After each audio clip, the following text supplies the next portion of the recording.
Shalom Bapak Ibu Saudara yang dikasihi Tuhan.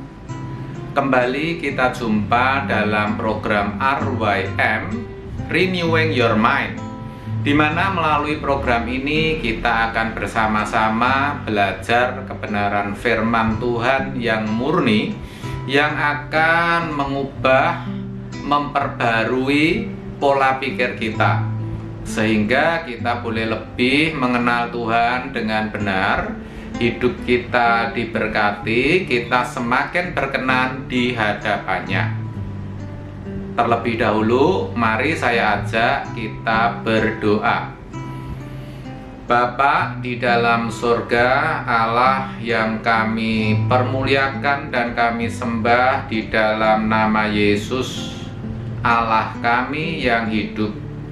Bapa, kami sungguh bersyukur kalau kali ini kami boleh ada bersama dalam program RYM untuk belajar firman-Mu.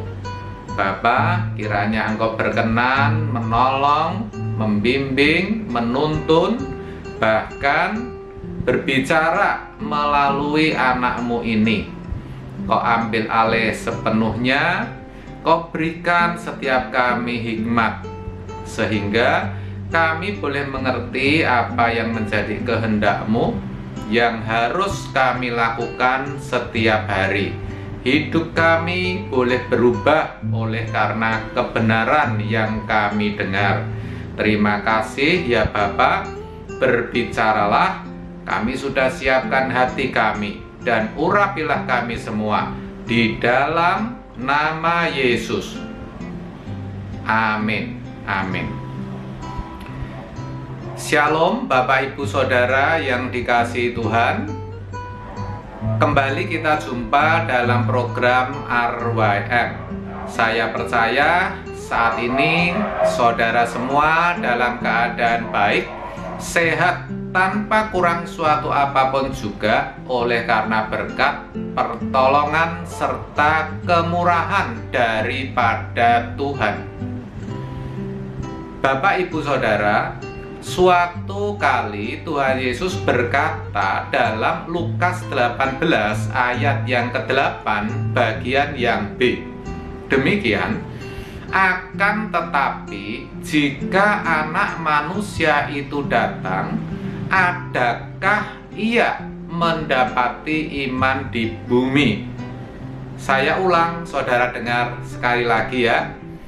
Apa yang dikatakan Tuhan Yesus? Akan tetapi jika Anak Manusia itu datang, akankah ia mendapati iman di bumi? Bapak, Ibu, Saudara sekalian, pertanyaan daripada Tuhan Yesus ini bagi saya itu merupakan sesuatu pertanyaan yang menggelitik. Ya, suatu pertanyaan yang boleh saya katakan itu agak aneh. Kenapa pertanyaan ini mesti dipertanyakan? Kenapa demikian? Bukankah Tuhan sudah tahu bahwa misionaris itu sudah sampai kemana-mana? Penginjilan sudah begitu berhasil, Injil sudah disebarluaskan, bahkan ada berbagai media yang dipakai sebagai sarana untuk pemberitaan Injil.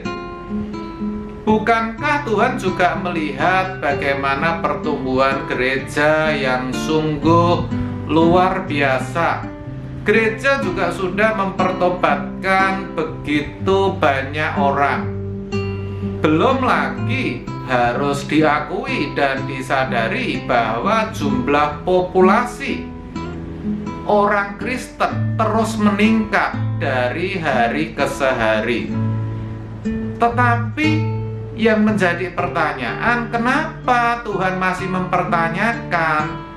Akan tetapi ketika Anak Manusia itu datang, adakah ia mendapati iman di bumi ini? Itu berarti bahwa sesungguhnya Tuhan mempertanyakan iman daripada orang-orang percaya, kualitas iman. Dengan kata lain, bisa jadi kebanyakan orang masih dalam batas beragama Kristen, belum menjadi Kristen sejati. Dengan kata lain, iman mereka sesungguhnya belum diakui oleh Tuhan, belum memiliki iman sesuai standar Tuhan, belum memiliki iman yang benar. Itulah sebabnya penting bagi setiap orang percaya untuk mempertanyakan kepada dirinya satu pertanyaan. Apa itu? Yaitu, sudahkah saya menjadi orang Kristen yang sejati? Sudahkah saya menjadi orang Kristen yang sejati? Itu yang harus saudara pertanyakan kepada setiap diri saudara, dan itu harus saudara lakukan sesering mungkin. Kenapa saya katakan sesering mungkin? Supaya kita bisa melihat diri kita sendiri, supaya kita bisa mengkoreksi, mengintrospeksi diri kita sendiri, bisa mengupdate kehidupan kekristenan kita. Apakah kita sungguh-sungguh sudah percaya kepada Tuhan atau Allah yang esa? Apakah iman kita kepada Tuhan itu sudah benar ataukah belum, saudara? Apakah kita sesungguhnya sudah menjadi semakin serupa dengan Yesus atau masih serupa dengan dunia? Apakah kita sudah benar-benar menjadi Kristen yang sejati atau masih sebatas beragama Kristen, saudara? Nah, yang jadi pertanyaan kalau begitu, apa yang dimaksud dengan menjadi Kristen sejati? Saudara, menjadi Kristen sejati adalah orang yang mengabdikan dirinya, yang berbakti hanya kepada Tuhan saja. Suatu hari Tuhan Yesus berkata kepada iblis. Ketika itu iblis berkata kepadanya, semua isi dunia dan kemegahannya ini akan kuberikan kepadamu jika engkau sujud menyembah aku. Matius 4 ayat 8-9. Itu yang iblis tawarkan kepada Tuhan Yesus. Lalu saudara tahu tidak apa yang menjadi reaksi daripada Tuhan? Di sini jelas Tuhan tidak menerima apa yang ditawarkan iblis. Bahkan Tuhan tidak mengingini secuil pun, sebagian pun dari dunia yang ditawarkan oleh iblis itu. Tidak hanya itu, bahkan Tuhan Yesus tidak menanggapi. Perhatikan yang saya katakan, Tuhan Yesus tidak menanggapi sedikit pun apa yang ditawarkan oleh si jahat ini. Sebaliknya, ia dengan keras dan dengan tegas menegur. Dia katakan, "Nyala iblis, engkau harus menyembah kepada Tuhan Allahmu. Kepada Dia sajalah engkau harus berbakti." Dikatakan kepada Dia sajalah engkau harus berbakti. Itulah yang dikatakan oleh Tuhan Yesus, saudara. Kepada Dia sajalah engkau harus berbakti. Dan Tuhan Yesus tidak hanya asal ngomong atau asal bicara, tetapi benar-benar Ia tunjukkan di dalam hidupnya sehari-hari. Apa yang dilakukannya ketika Ia hidup mengenakan tubuh jasmani di bumi ini? Dia katakan, makananku adalah melakukan kehendak Bapa dan menyelesaikan pekerjaannya. Makananku itu berbicara keseharian. Artinya yang dilakukan Yesus dari hari ke hari tidak lain, tidak bukan, hanyalah berbakti kepada Tuhan saja, saudara. Itu maksudnya. Nah, terkait dengan akan hal ini, di dalam Matius 22 ayat 37 dikatakan, kasihilah Tuhan Allahmu dengan segenap hatimu, dengan segenap jiwamu, dengan segenap akal budimu. Ini juga berbicara tentang orang Kristen sejati. Kristen sejati adalah mereka yang mengasihi Tuhan Allahnya secara total. Ya, dengan segenap hati, segenap jiwa, dengan segenap akal budi, itu artinya 100%. Jadi Kristen sejati itu hanya berbakti dan mengabdi kepada Tuhan saja, bukan kepada yang lain. Perhatikan, bukan kepada yang lain, dan juga bukan berbagi dengan yang lain.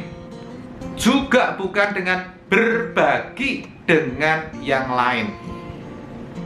Itu, saudara, ibarat seseorang yang baru memiliki seorang anak.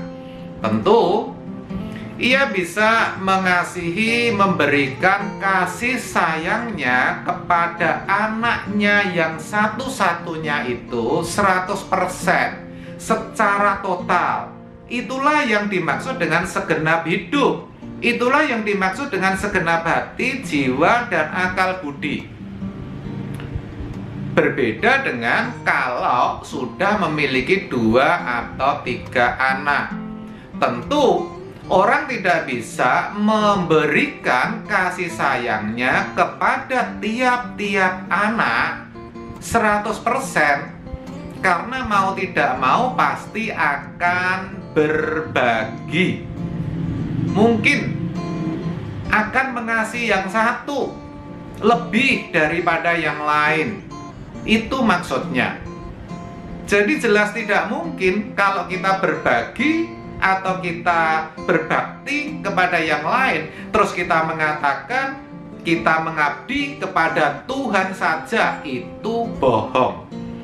Itulah kenapa di dalam Matius 6 ayat 24 Tuhan Yesus sendiri dengan tegas mengatakan, engkau tidak bisa mengabdi kepada 2 tuan. Karena jika demikian, engkau akan membenci yang satu dan mengasihi yang lain. Engkau akan setia kepada yang satu, tetapi tidak mengindahkan yang lain. Engkau tidak bisa menyembah kepada Tuhan dan juga menyembah kepada Mamon, saudara. Dari sini kita tahu bahwa untuk menjadi Kristen sejati itu merupakan suatu pilihan. Karena setiap kita diberi kehendak bebas, kita bisa melalui apa yang kita lihat, apa yang kita rasakan, apa yang kita dengar, kita bisa mempertimbangkan segala sesuatunya. Kemudian kita bisa mengambil satu keputusan, dan keputusan itulah yang akan menentukan perbuatan kita, yang akan menentukan pilihan kita. Apakah kita mengabdi atau berbakti kepada Tuhan saja? Apakah kita memilih menjadi orang Kristen sejati, ataukah kita masih mendua hati? Dan jelas Tuhan tidak berkenan kepada orang yang mendua hati. Tuhan tidak akan menerima orang yang membagi cintanya dengan yang lain, saudara. Nah, sekarang pertanyaannya, bagaimana dengan kita? bagaimana dengan saudara dan saya? Apakah saudara mengabdi kepada Allah saja, ataukah mengabdi kepada yang lain? Atau masih berbagilah, minimal seperti itu. Nah, kalau kita mau berkata secara jujur dan mau mengakui, sebenarnya kebanyakan, bahkan hampir semua orang Kristen itu masih berbagi, ya masih berbakti kepada yang lain, saudara. Tetapi kalau ditanya apakah saudara berbakti kepada Tuhan saja, pasti katakan amin. Tetapi itu tidak tercermin di dalam kehidupannya. Kenyataannya masih berbakti kepada tradisi-tradisi nenek moyang. Artinya masih mengikuti apa yang menjadi tradisi nenek moyang. Toh ketika melakukan, ya tidak terjadi apa-apa. Ia merasa Tuhan tidak menghukum, Tuhan juga diam. Mungkin seperti itu. Masih mengabdi kepada pekerjaan. Pekerjaan menjadi yang utama, tidak bisa dikalahkan. Ya, dengan pekerjaan bisa jadi seseorang itu menyingkirkan Tuhan. Berbakti kepada siapa lagi? Kepada hobi. Kalau yang sudah namanya hobi, waduh, semua bisa dikalahkan. Berbakti kepada pasangan hidup. Wah, mengidolakan pasangan hidupnya lebih daripada Tuhan. Tetapi memang itu semuanya itu jarang sekali disadari, saudara. Berbakti kepada apa lagi? Berbakti kepada harta, kepada kekayaan. Ya, dia pikir bahwa kekayaan itu bisa menyelesaikan segalanya. Ya memang kadang-kadang sepertinya begitu, saudara. Tak ada. Kita bisa lihat yang tidak bisa diselesaikan dengan harta, yang tidak bisa diselesaikan dengan uang. Itulah sebabnya di bagian Alkitab yang lain dikatakan akar segala kejahatan adalah cinta uang, saudara. Berbakti kepada apa lagi? Ya, berbakti kepada macam-macam, saudara. Bisa kepada pangkat, bisa kepada jabatan. Nah, yang banyak itu kepada nilai diri. Tapi ini juga tidak disadari, saudara. Tetapi sangat mudah dibaca. Orang lain bisa melihat, saudara. Ketika apa? Ketika dia tidak dianggap, ketika seseorang diperlakukan tidak adil, ketika dipojokkan, ketika dianggap tidak bisa apa-apa, maka orang akan segera marah. Bahkan kalau perlu, ya membalas dengan sesuatu tindakan, saudara. Itu membuktikan bahwa sesungguhnya hatinya itu mengabdi kepada yang namanya diri sendiri. Nilai diri, egonya masih kuat, saudara. Lah orang yang demikian masa bisa dikatakan sebagai Kristen yang sejati, saudara? Tentu saudara bisa jawab, saudara, nggak mungkin lah orang yang seperti itu dikatakan sebagai Kristen yang sejati. Kenapa? Karena masih melabuhkan hatinya kepada yang lain-lainnya, saudara. Nah, itu yang perlu kita ingat, saudara.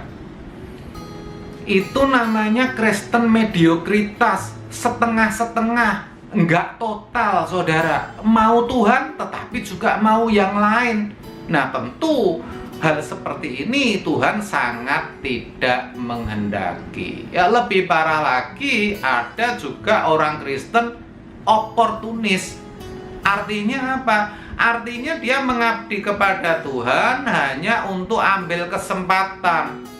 Ya, supaya apa? Supaya pekerjaannya bisa berhasil, studinya bisa sukses, mendapatkan gelar. bisa mendapatkan pasangan hidup yang ideal, yang sudah mapan, yang cakep, ya. Kalau sudah menikah bisa mendapatkan keturunan, ya. Usahanya bisa terus diberkati. Kalau sakit, sakitnya bisa sembuh dan nggak pakai lama, saudara, ya. Kalau memiliki masalah dan persoalannya bisa segera terselesaikan. Nah, kalau motivasi orang menjadi Kristen seperti itu namanya transaksional, saudara. Ya, dagang itu namanya. Berbakti kepada Tuhan tetapi ada maunya. Makanya saya tadi katakan sebagai Kristen oportunis. Nah, itu tentu juga tidak dikehendaki Tuhan, dan itu orang yang beriman seperti ini imannya tidak benar. Itu bukan Kristen sejati, saudara. Dan harus diakui itu banyak, saudara. Bahkan kalau boleh saya katakan kebanyakan seperti itu. Dan yang lebih menyakitkan hati Tuhan lagi, oportunisnya itu, ya, di mana dia ambil kesempatan untuk memanfaatkan Tuhan itu agar dia bisa mengabdi dan berbakti kepada apa yang dia mau, saudara. Kan begitu. Itu adalah orang Kristen yang jahat. Nah, orang-orang seperti ini saya sangat percaya kelak di hadapan tahta pengadilan Tuhan tidak akan mengenal dia.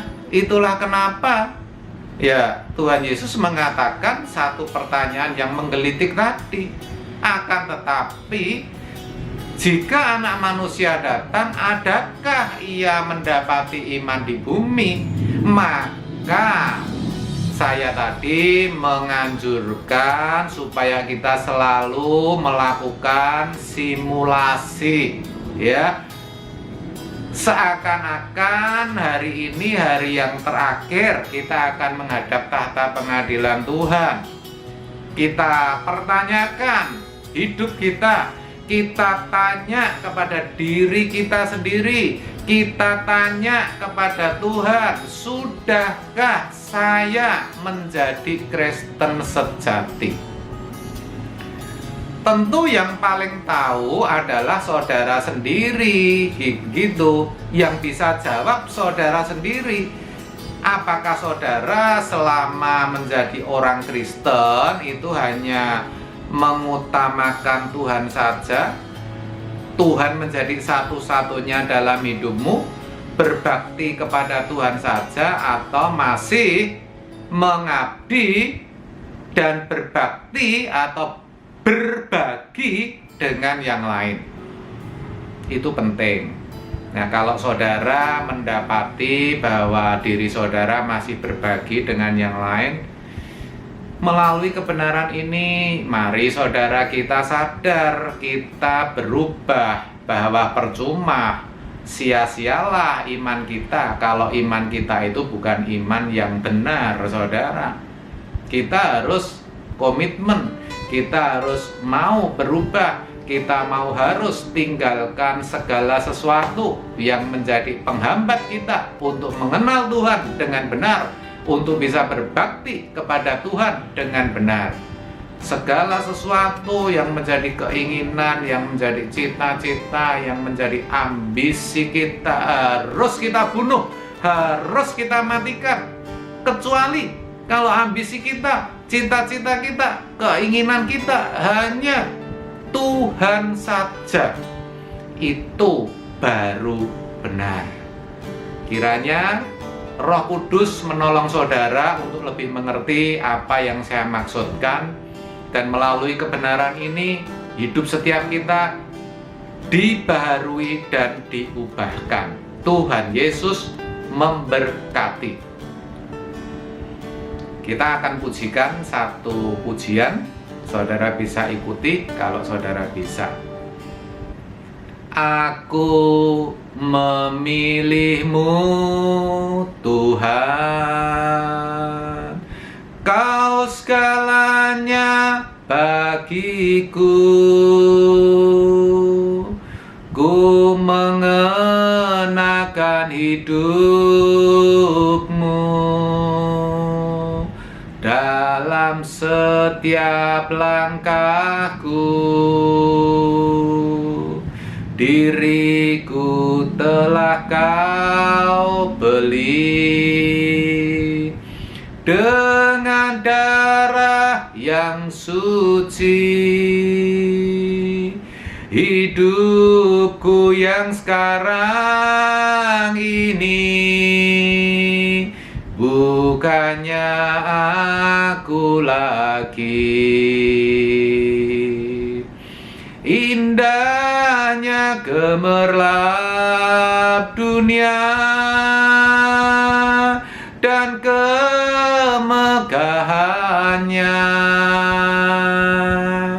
rela ku tinggalkan dan aku lepaskan, tak ku ingini lagi. Kini mataku memandang Tuhan Yesus kan datang. Langit dan bumi yang baru, kerinduan hatiku. Indahnya gemerlap dunia dan kemegahannya, rela ku tinggalkan dan aku lepaskan, tak ku ingini lagi. Kini mataku memandang Tuhan Yesus kan datang. Langit dan bumi yang baru, kerinduan hatiku. Langit dan bumi yang baru, kerinduan hatiku. Langit dan bumi yang baru, kerinduan hatiku.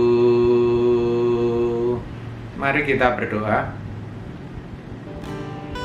Bapa di dalam surga, kami sungguh bersyukur oleh karena Engkau boleh memberkati kami dengan kebenaran firman-Mu. Kami jadi sadar dan mengakui bahwa selama ini kami belum menjadi Kristen sejati. Kami masih dalam batas beragama Kristen. Kami masih dalam batas Kristen mediokritas dan Kristen oportunis. Ampunilah kami akan kesalahan kami. Kami rindu berubah dan kami ambil komitmen mulai saat ini kami mau berbakti hanya kepada Engkau saja. Kami mau mengasihi Engkau, ya Tuhan, dengan segenap hidup kami. Hidup kami adalah milik-Mu. Kami mau pergunakan sepenuhnya untuk kemuliaan-Mu. Kami percaya Engkau akan menolong kami. Terima kasih ya Bapak. Bapak, kami juga berdoa bagi setiap yang mengikuti program ini, yang memiliki berbagai persoalan dan pergumulan. Engkau Allah yang peduli. Kami percaya saat kami taat melakukan firman-Mu, kami Kau berkati. Yang sakit Kau sembuhkan, yang mengalami berbagai persoalan Engkau berikan kekuatan. Kami boleh melalui, bahkan kami boleh menemukan jalan keluar yang Kau sediakan. Terima kasih ya Bapa, sebentar kami berpisah. Kami melanjutkan aktivitas kami masing-masing. Kami percaya Engkau menyertai. Sebelum kita berpisah, bukalah hatimu, terimalah berkat yang daripada Allah Bapa, kasih karunia, perlindungan dan damai sejahtera yang daripada Tuhan kita Yesus Kristus, serta persekutuan dengan Roh Kudus menyertai saudara sekalian mulai saat ini sampai Tuhan datang yang kedua kali. Di dalam nama Yesus. Amin. Terima kasih Bapak Ibu Saudara atas kebersamaan kita. Selamat melanjutkan aktivitas saudara. Tuhan Yesus memberkati. Salam RWM dan sampai jumpa.